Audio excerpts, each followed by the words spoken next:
Hello पढ़ाई करने वाले मित्रों। Learning platform visual art and GK tutorial पर आपका स्वागत है। दोस्तों, कला के तत्व की विस्तृत जानकारी का सेकंड वीडियो है। इसमें एक थ्योरी लेक्चर है कि आप थोड़ी सी उसको चीज़ को गहराई से समझ पाएँ। अगर आपको ये वीडियो पसंद आता है तो लाइक शेयर करें और चैनल से अभी तक नहीं जुड़े हैं तो जुड़ने के लिए सब्सक्राइब जरूर कर लीजिए। और आगे आने वाले टाइम में मैं इसके ऊपर क्वेश्चन आंसर की वीडियो भी बना दूंगी, जिसमें आपको ये चीज़ें एक बार फिर से रिपीट हो जाएंगी। तो आइए जानते हैं कला के तत्व के आगे की जानकारी दूसरे भाग में।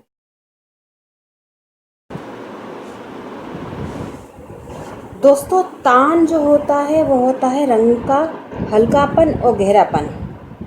यानी कि अगर किसी रंग में हम सफ़ेद रंग मिलाएंगे तो उसके रंग हल्के होते जाएंगे, और छाया या डार्क कलर करने के लिए उसमें काला मिलाते जाएंगे तो उसकी तान इस तरह से क्रिएट होती हैं। किसी भी वर्ण में सफ़ेद या काले रंग की मात्रा के अंतर से उसके अनेक तान हमें मिल सकते हैं। तान किसी भी चित्र में प्रयुक्त वर्ण आयोजन की जान है। किसी भी एक वर्ण की सतह पर प्रकाश के एक समान भाव के अभाव में उस वर्ण के विभिन्न तान प्रस्तुत हो जाते हैं। इसके विपरीत प्रकाश के एक समान प्रभाव के होते हुए भी वस्तु के एक तलीय न होने पर भी उसके वर्ण के विभिन्न तान प्रस्तुत हो जाते हैं।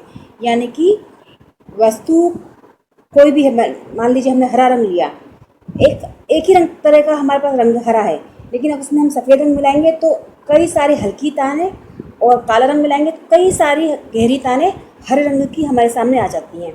तो तान जो है वो है गहरापन और हल्कापन।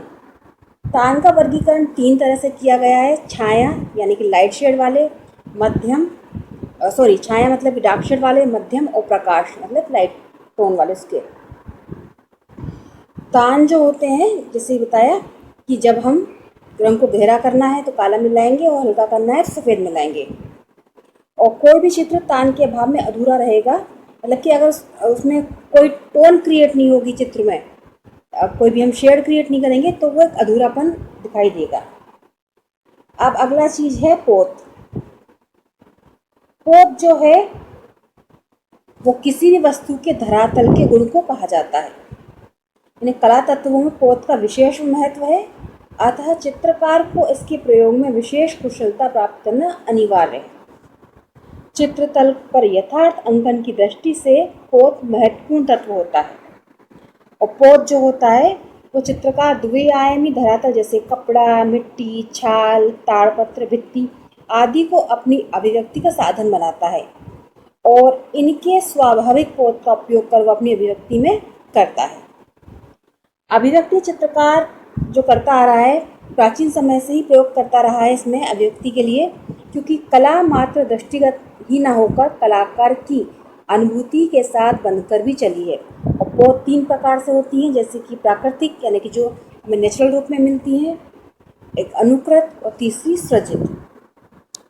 प्राकृतिक पोत वो है जो धरातल पर मिलती है हमें, जो प्रकृति तथा मानव निर्मित वस्तुओं में होते हैं। इसके अंतर्गत मतलब वो चीज़ें आती हैं इसमें पदार्थ चित्रण में कलाकार को इसका अध्ययन स्पर्श करके भी करना चाहिए, मतलब हम छू के इसको महसूस कर सकते हैं। पोत का वस्तुओं जैसे पुष्प, पत्र, फल आदि को काटकर तथा सुखाकर भी अध्ययन करना चाहिए। मतलब कि अगर हमें देखना है पोत कैसे होते हैं, मतलब तो कोई भी चीज़ है, जैसे फूल हो गया, फल हो गया, उसको काट लें और सुखा लेंगे तो उसमें जो सिकुड़ जाता है तो एक टेक्सचर आ जाता है, वो प्राकृतिक पोत का उदाहरण है। अनुकृत पोत वो होती है जब प्रकृति प्रदत्त पोत का अनुकरण करके, मतलब कि हमने जो नेचर में देखी चीज़ें उनको देखकर हम कुछ उसकी कॉपी करते हैं। यानी कि पदार्थ चित्रण में प्रतिकृति अंकन हेतु चित्रकार इनका प्रयोग करता है। प्रकृति में अनुकृत पदार्थों को चित्रित करते समय इनके धरातलीय गुणों का आभास या भ्रम कराना इस पोत की श्रेणी में आता है। मतलब कि नेचुरल जो पोत होती है उस तरह की पोत को क्रिएट करना ये अनुकृत पोत में आता है। और तीसरी जो है, देखिए जैसे ये पोत है, ये अलग अलग टेक्सचर, ज़मीन का टेक्सचर होता है, किसी पत्ती का, लकड़ी का, ये अलग अलग पोत के उदाहरण हैं, जो कुछ प्राकृतिक भी हैं इसमें और कुछ अनुकृत हैं और कुछ मानव द्वारा सृजित होती हैं। ये अलग अलग पोत के उदाहरण हैं।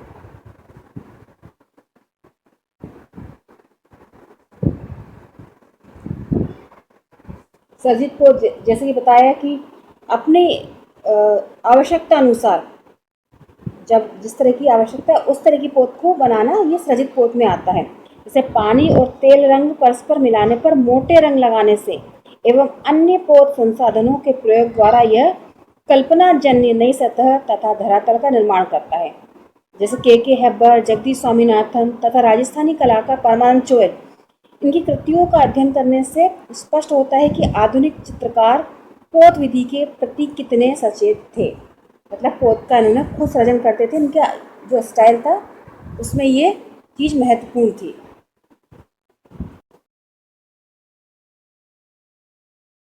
पौध का अन्वेषण कैसे होता है? उसमें कुछ सहायक चीज़ें हैं, जैसे संभावित यंत्र जिसमें कि पेंसिल, स्याही, तेल, क्रेयॉन, पोस्टर रंग, जल रंग, तेल रंग, अन्य पदार्थ यूज होते हैं, संभावित यंत्र है ये। और संभावित चित्रभूमि जैसे कि प्लास्टिक, मतलब सरफेस जो होगा प्लास्टिक, लकड़ी, कागज, कपड़ा, मेनोसाइट बोर्ड, रेगमार कागज, अन्य चीज़ें। और संभावित विधि मतलब इन चीज़ों, मतलब यंत्र, धरातल और विधि, ये तीन चीज़ों का यूज करके, उपयोग करके पौध का निर्माण किया जाता है। विधि में जैसे टपकाना, रगड़ना, स्पर्श, घुमाना, दबाना, फाड़ना, जलाना आदि, इनका यूज करके पौध क्रिएट किए जाते हैं। अगला नंबर है 6 नंबर पे है अंतराल, कला का तत्व है। अंतराल चित्र का वह तत्व है जिसके अभाव में संयोजन असंभव है। द्विआयामी चित्र भूमि ही चित्र का अंतराल होती है, यानी कि अगर अंतराल नहीं होगा तो चित्र बन ही नहीं सकता। ये सबसे महत्वपूर्ण चीज़ ये है। व्यापक अर्थ में अंतराल चित्र का वह तत्व है जो प्रत्येक रूपाकार एवं तत्वों को अपने में समाहित करता है। अंतराल की अगर परिभाषा देखी जाए तो अंतराल जिस चित्र भूमि पर अंकन कार्य करता है वह स्पष्टतया द्विआयामी होती है, जिस पर वह रूप का निर्माण करता है, यही अंतराल कहलाता है। मतलब चित्र भूमि ही जिस पर अंकन किया जाता है वही अंतराल होती है। फिर अंतराल भी जो होते हैं वो धरातल का जैसे विभाजन किया जाता है, समविभक्ति, मतलब दोनों साइड की हम दाएं बाएं या ऊपर नीचे जो चित्र बनाते हैं उसको बैलेंस करना समविभक्ति होती है। और असम विभक्ति में कि जैसा जिधर वाली बात होती है कि कलाकार स्वतंत्र होता है उसको काम करने के लिए, उस पर किसी तरह का दबाव नहीं होता कि उसको दोनों साइड का चित्र बैलेंस करके चलना है।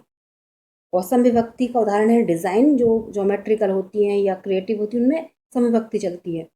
और बाकी असम विभक्ति में कोई भी चित्र आ सकता है जिसमें कि दोनों चीज़ों को बैलेंस करना जरूरी नहीं है। उसी तरह सक्रिय तथा सहायक अंतराल है। सक्रिय है जिसमें कि नंदितिक आता है और क्षयवृद्धि रूपक आता है, और सहायक में नंदितिक और क्षयवृद्धि रूपक हैं दोनों में। प्राय संसार के सभी अच्छे चित्रों में सक्रिय व सहायक तल का सुंदर समन्वय एवं संयोजन किया जाता है। पूर्वीय कला में तो सृजन अधिक ही निखर कर आया है। अंतराल तथा रूप व्यवस्था, वस्तु आकृति जितना स्थान घेरती है वह उनका घनफल परिणाम के आधार पर परस्पर संबंध होता है। चित्रभूमि द्विआयामी होती है, अतः चित्रभूमि पर केवल दृष्टि भ्रम उत्पन्न करने के लिए त्रिआयामी प्रभाव लाते हैं और आकारों के मध्य दूरी के प्रभाव को स्पष्ट करते हैं। और चित्रभूमि पर यह प्रभाव वास्तव में उसको विभाजित करके ही प्राप्त किया जा सकता है। कि अलग अलग विधियां होती हैं, उन जैसे कि उन विधियों का नाम मालूम होना चाहिए, जैसे अतिच्छादित बल, आकार में भिन्नता, आकार की स्थिति, रेखीय क्षय वृद्धि, वातावरणीय क्षय वृद्धि और स्वर्णिम विभाजन। स्वर्णिम विभाजन महत्वपूर्ण है क्योंकि इस पर अक्सर क्वेश्चन पूछे जाते हैं। अंतराल विभाजन में सबसे श्रेष्ठ विभाजन यह कहा जाता है जहां एकता व रोचकता का भाव प्रस्तुत होता है। स्वर्णिम विभाजन गणितीय सिद्धांतों पर आधारित है। इसमें चित्रभूमि का विभाजन इस प्रकार किया जाता है कि सबसे छोटे व सबसे बड़े आकार के बीच वही अनुपात होता है जो बड़े लॉक के संपूर्ण विभाजन से ही, अर्थात बड़े आकार के क्षेत्र को छोटे आकार को बराबर किया जाए तो छोटे हो तो दो आकारों के बराबर एक बड़ा आकार होगा। मतलब जैसे अगर कोई चीज़ है, एक हमने कोई छोटी बनाई और एक कोई चीज़ हमने बड़ी बनाई, तो बड़ी चीज़ को हम अगर जैसे आधा एक चौथाई करेंगे तो वो उसी अनुपात में जाकर छोटी हो जाएगी, और छोटी चीज़ को हम डबल ट्रिपल इस तरह से बढ़ाएंगे तो वो बिल्कुल कैलकुलेशन में उसी तरह से आएगी। तो ये इस तरह से इसमें विभाजन किया जाता है, जिसमें एक एक फिगर भी ये दिखा रही हूँ, जैसे कि खड़े में बनाया है। देखिए फेस जो है, हेड हेड है, फिर बॉडी, और फिर बॉडी से नीचे पाँव तक का हिस्सा, तो उसको इस तरह से विभाजित किया जाता है कि सिर का कितना भाग बॉडी में जाएगा, मतलब कि जैसे 8 प्रमाण बोला जाता है, या एक हेड से काउंट किया जाता है कि बॉडी कितनी बड़ी बनेगी, तो ये विभाजन में आता है कि उस तरह के अनुपात से क्रिएशन होता है। ये लियोनार्डो दा विंसी द्वारा रचित ब्रिटुवियन आकृति है। ये संयोजन का सिद्धांत है, जिसमें कि दो या अधिक कला तत्वों की मधुर योजना को कहते हैं संयोजन, जिनमें से एक तत्व की प्रधानता होती है, और चित्र संयोजन में चित्र के तत्व, रेखा, रंग, तान, आकृति आदि को सुनियोजित करके कलाकार सशक्त अभिव्यक्तिपूर्ण सृजन कर सकता है। संयोजन के सिद्धांत में है एकता यानी कि सहयोग, दूसरा है संतुलन, सामंजस्य, प्रभाविता, प्रवाह और प्रमाण। ये संयोजन के 6 सिद्धांत हैं: सहयोग, सामंजस्य, संतुलन, प्रभाविता, प्रवाह और प्रमाण। और ये चित्रों के साथ उसके उदाहरण हैं कि बैलेंस करके सहयोग है। देखिए कि जिस तरह से ये वर्ग और बनाए गए हैं, उसी तरह से ये आकृति है आयताकार, तो वो उसको बैलेंस कर रही हैं सामंजस्य में। जैसे ग्रे कलर के अंदर येलो कलर है, येलो में ग्रे है, तो वो एक उसी तरह के अनुपात में है जो उसको बैलेंस कर रहा है। संतुलन, जैसे मैंने बताया था कि दोनों तरफ बराबर का भार जैसे होता है। प्रभाविता, इन सबको मैं आपको डेफिनेशन के रूप में समझाती हूँ। एकता, एकता सहयोग संयोजन का सबसे महत्वपूर्ण सिद्धांत माना जाता है। एकता का अर्थ है चित्र संयोजन के विभिन्न तत्वों में अनुभूत एकता, समानता तथा एक प्रकार का सहचर्य संबंध जो समस्त संयोजन को एकता के सूत्र में पिरोए रखता है। चित्र के विभिन्न तत्वों के इस तर्क संगत संबंध को सहयोग कहते हैं। एकता यानी कि सहयोग, जिसमें कि एक बैलेंस होता है। जैसे चित्र बना है, इसमें बहुत सारे फिगर हैं, लेकिन उनमें एक बैलेंस है, मतलब कि आगे पीछे करके चित्र बनाए गए हैं, छोटे बड़े भी फिगर हैं, लेकिन सबको लेकर एक बैलेंस किया गया है। ये एकता या सहयोग होता है। एक चित्र, एक आकृति दूसरे आकृति का सहयोग करती है, इस तरह से चित्र पूर्ण होता है। ये अमृता शेरगिल की पेंटिंग है, जिसमें का उदाहरण है। दूसरा है संतुलन। संतुलन प्रकृति का मूलभूत सिद्धांत है। संतुलन कला सृजन का वह सिद्धांत है जिसके अनुसार चित्रण के सभी तत्व इस प्रकार व्यवस्थित हों कि उनका भार यानी कि आकर्षण समस्त चित्र तल पर समुचित रूप से वितरित रहे। भार को अनुचित रूप से केंद्रीकृत होने तथा चित्र को असंतुलित होने से बचाना ही इसका ध्येय होता है। संतुलन है कि सब चीज समाहित हो और एक आकर्षक लगे चित्र, और सब उसको लेकर चले हो। और ये उदाहरण भी है कि मुखशिल्प का चित्र है, इसमें बहुत सारे फिगर हैं, लेकिन सबका एक है कि प्रजा बनाई है, राजा बनाए हैं, लेकिन उसको सब चीज़ें बैलेंस है। राजा को प्रमुख स्थान दिया गया, प्रजा को उनके जो राज दरबार के लोग हैं उनको सबको एक स्थान दिया गया है, मतलब कि किसको कितना इम्पोर्टेंस देनी है, कितना बनाना है, उस तरह से। तो ये एक उस तरह का उदाहरण है। संतुलन एवं दृष्टिगत भार, रेखा का भार और आकृति का भार और वर्ण का भार। ये आता है लय यानी कि प्रवाह। कला की दृष्टि से प्रवाह, लय व गति का अभिप्राय प्रायः एक ही माना जाता है, एवं प्रवाह का अर्थ चित्रभूमि पर दृष्टि का स्वतंत्र, अबाध एवं मधुर विचरण अथवा गति होता है। मतलब लय होनी चाहिए। ये चित्र जिस तरह से ये मुगल शिल्प चित्र है, इसमें बहुत सारी चीजें हैं, लेकिन एक लय है, एक रिदम है।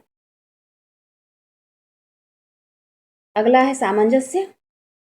सामंजस्य कला सृजन का सिद्धांत है जिसके अनुसार चित्रण के सभी तत्व यथा वर्ण, तान एवं रूप आदि एक दूसरे के साथ मेल खाते हैं हुए प्रतीत हो और चित्र संयोजन पूर्ण होता है। इस तरह से ये देखिए, जैसे पिछवाई चित्र बना हुआ है नाथद्वारा शैली का, कृष्ण जी बने हुए, लेकिन उसमें साइड में इतने सारे फिगर हैं, छोटे छोटे बने हुए हैं, लेकिन सब एक दूसरे से वो इस तरह से मेल खा रहे हैं क्योंकि एक ही चीज़ से संबंधित है, कृष्ण भगवान से।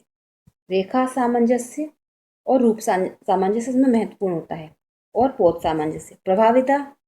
प्रभाविता मतलब कि जिसके द्वारा दर्शक की दृष्टि संयोजन के सर्वाधिक महत्वपूर्ण क्षेत्र या तत्व पर सर्वप्रथम पड़ती है। मतलब किस चीज़ को महत्व देना है उस पर ही दृष्टि सबसे पहले पड़े, ये प्रभाविता के सिद्धांत में आता है। किस चीज़ को गौण रखना है और किस चीज़ को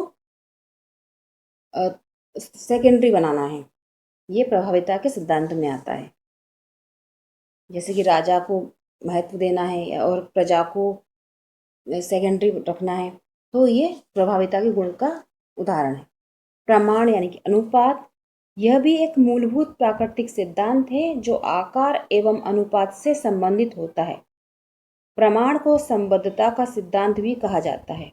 यह आकृतियों का अपना प्रमाण यानी कि लंबाई चौड़ाई का संबंध तथा सभी आकृतियों का एक दूसरे से संबंध और तान तथा वर्ण इत्यादि की चित्रभूमि से संबंध निश्चित स्थापित करना है। प्रमाण यानी कि अनुपात, कितनी लंबाई चौड़ाई से क्या बनाना है, चीज़ दूर की पास की, ये सब चीज़ें आती हैं प्रमाण में, यानी कि अनुपात कैलकुलेशन जिससे होता है। परिप्रेक्ष्य यानी कि दूर की चीज़ें और पास की चीज़ें। परिप्रेक्ष्य एक वैज्ञानिक सिद्धांत है जिसके द्वारा चित्र में दूरी या गहराई के प्रभाव को उत्पन्न किया जा सकता है। चित्रकला में परिप्रेक्ष्य का संबंध द्विआयामी धरातल में वस्तु को त्रिआयामी रूप से चित्रित करने से रहता है। अर्थात किसी वस्तु को देखते समय तीनों आयाम यानी कि लंबाई चौड़ाई गहराई का भ्रम उत्पन्न करना ही परिप्रेक्ष्य है। उसके लिए एक उदाहरण भी दिया हुआ है कि दूर की चीज़ें हैं और पास की चीज़ें हैं, तो डिस्टेंस हमें नजर आए, यही परिप्रेक्ष्य का गुण है कि गहराई दिखे, दूरी दिखे, अगर दिख रही है तो परिप्रेक्ष्य उसमें है। और अगला है भारतीय पारंपरिक कला सिद्धांत षडांग। अब यह जो है षडांग, इसको हम नेक्स्ट वीडियो में जानेंगे। अगर आपको ये जानकारी महत्वपूर्ण लग रही है तो वीडियो को लाइक शेयर जरूर करिएगा, और आगे आने वाले वीडियो में मैं इसके ऊपर क्वेश्चन आंसर भी आपके लिए बना दूंगी। गुड लक, जय हिंद।